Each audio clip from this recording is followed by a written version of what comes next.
वाचकं नित्यं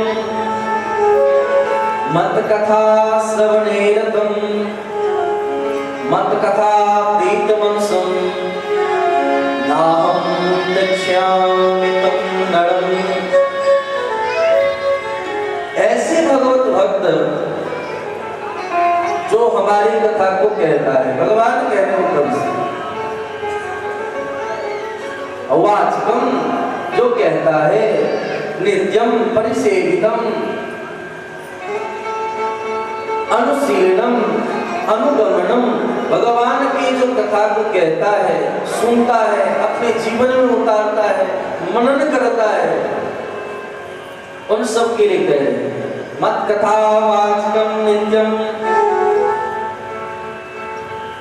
मत कथा श्रवणे रतं मत कथा प्रीत मनसं नाहं त्यक्ष्यामि तं नरम्। जो श्रवण प्रेम पूर्वक करता है या उस कथा में अनुपालन के साथ साथ अनुगमन करने वाले को जो प्रेरित करता है, जो मना नहीं करता, सिर्फ हामी भरता है, किसी कार्य के लिए कोई उत्प्रेरित करता है, जब उत्प्रेरित करता है ऐसे समय में भगवान कहते हैं कि वह भक्त भी हमारे भक्ति का अधिकारी बन जाता है। मत कथा प्रीत मनसम, हर जगह भगवान ने एक गोष्ठ बना करके घेर दिया है, मत कथा, लेकिन प्रीत मनसम, प्रेम से। भगवान कहते कोई पत्र दो, पुष्प दो, फल दो, लेकिन यो में भक्त्या प्रेक्षति, हम आप सब कुछ समर्पण तो कर देते लेकिन प्रेम को समर्पण नहीं कर पाते। सब कुछ तो देते हैं, भगवान कहते सब कुछ तो समर्पण करते हो लेकिन प्रेम नहीं है, यह वस्तु हमारे लिए मिट्टी के समान है। इसीलिए अगर चाहते हो कि मुझे कुछ प्राप्त हो, हम पर भगवान प्रसन्न हो जाए, तो एक कार्य करना सीख लो। क्या करो? तपस्विनो मनस्विनो यशस्विनो दान परा यशस्विनो, लेकिन क्षेमं न विन्दन्ति विनाय दर्पणम् तस्मै शुभसे नमो। जब तक हम जो भी कर्म करते हैं, अगर धर्म का फल अगर आपको चाहिए, तो अगर आपके द्वारा पाप होगा उसका फल किसे मिलेगा? हमको ही तो मिलेगा। अगर हम धर्म का फल स्वीकार करना चाहते हैं तो अधर्म का भी फल मिलेगा। इसीलिए तुम धर्म अधर्म की चिंता से बेफिक्र हो जाओ। भगवान के क्या करो? तो क्षेमं न विन्दन्ति विनाय दर्पणम् तस्मै शुभसे नमो। ऐसे भगवान के चरण कमल में समर्पित कर दें। यह भागवत धर्म का संदेश है। आजकल लोग एकादश स्कंद की कथा कहते ही नहीं, छूते ही नहीं, समय नहीं होता। तो सुनने वाले, कहने वाले और साथ साथ उसमें सहयोग करने वाले तीनों पवित्र हो जाते हैं। कैसे? तो जैसे भगवान शालिग्राम का कोई स्नान करावे, स्नान कराने वाले धर्म के अधिकारी होते हैं, भक्ति के अधिकारी होते। साथ ही जो स्नान करा करके बांटता है, किसी को देता है, फेरता है, वो भी उसी भक्ति के अधिकारी होते हैं। और जो व्यक्ति पान करता है वह व्यक्ति भी उन्हीं भक्ति के अधिकारी होते हैं। उसी प्रकार कहने वाले भी पवित्र होते हैं। इसलिए कहने वाले को ये नहीं सोचना चाहिए कि सिर्फ सामने वाले सुन रहे हैं। सामने वाले ही नहीं, अपितु भगवान स्वयं अपनी लीला कथा को सुनते हैं। जैसा कि मैंने श्री जगन्नाथ भगवान के प्रकट के बारे में आप लोगों को श्रवण कराया था। जगन्नाथ भगवान कैसे प्रकट हुए? बोले द्वारिका में भगवान श्याम सुंदर अपने बारे में सुन करके, अपने भक्तों के बारे में सुन करके विह्वल हो गए, और उसी विह्वलता का यह स्वरूप है भगवान के न हाथ है न पाँव है। भगवान के हाथ संचित हो गए, कथा भंग करना पड़ा। श्री भगवान कहते हैं मद भक्ता यत्र गायन्ति, मेरा भक्त जहां पर गायन करता है तत्र तिष्ठामि नारद नाहं पश्यामि वैकुंठ। दूसरी जगह भगवान कहते मैं क्या टुकड़ा जितने सीखे हैं सब में घंटी को टांग दिया। जैसे ही श्याम सुंदर छुए घंटी जोर जोर से बजने लगे। भगवान श्याम सुंदर ने घंटियों से कहा घंटी तुम बोला नहीं, मेरा आदेश है, मैं माखन चोरी करना चाहता हूं। भगवान के आदेश को भला कोई ठुकरा सकता है?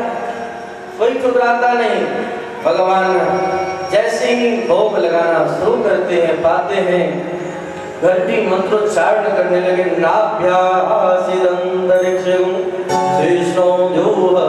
वैदिक मंत्रों के द्वारा घंटी जोर जोर से बजने लगी है। भगवान ने कहा ये घंटी ये क्या कर रही हो? भगवान के वचनों को सुनकर घंटी ने कहा प्रभु वेद में लिखा है भगवान जब भोजन करते तो घंटी बजती। मैं आपको मानूं कि आपके वचनों को मानूं? आपने ही तो वेद के रूप में कहा है घंटी भोग लगते हुए भगवान के सामने घंटी बजती। भगवान उत्तर हो गए। आगे हम लोग कथा श्रवण करेंगे। भगवान कहते हैं करते हैं जय जय जामजित दोष भीत गुणा अग जगदोग शाम खिल सकतव बोधकते। भागवत दशम स्कंद 27वां अध्याय।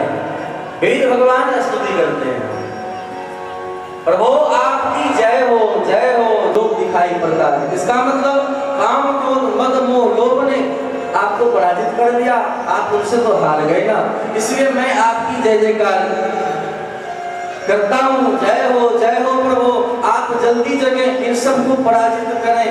तात्पर्य हमारे भीतर के काम क्रोध मद मोह लोभ को अलग करके आप दर्शन करा। इसीलिए जय जय जय जामजित दोष गृहीत गुणा अग जगदोग शाम खिल सकतव बोधकते। हे प्रभु हमारे भीतर जो दोष है उस दोष को निकालने में आप कुशल, अन्यथा नहीं निकल सकता। भक्तमालिनी कथा है धनुर्दास जी की। इतने स्त्री प्रेमी थे, इतने लोलुप थे, जिस स्त्री से प्रेम करते हैं उधर मुंह करके चलते हैं। जब स्त्री बाजार जाती तो ऊपर से छाता लेकर के पीछे पीछे चलते, उल्टा होकर के। उल्टा वाला कोई चलता है, चलता पीछे की ओर करके, आगे दर्शन बंद ना हो। जैसे हनुमान जी महाराज विद्या अध्ययन करने के लिए गए भगवान सूर्य के पास।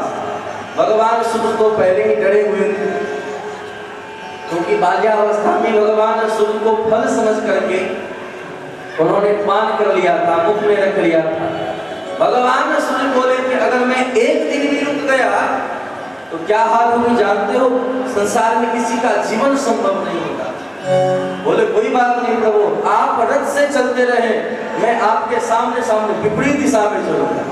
आज भी देखें हनुमान जी महाराज सूर्य के पीछे पीछे चलते रहे, आगे आगे रथ चलता उनके तरफ उल्टा करके चलते।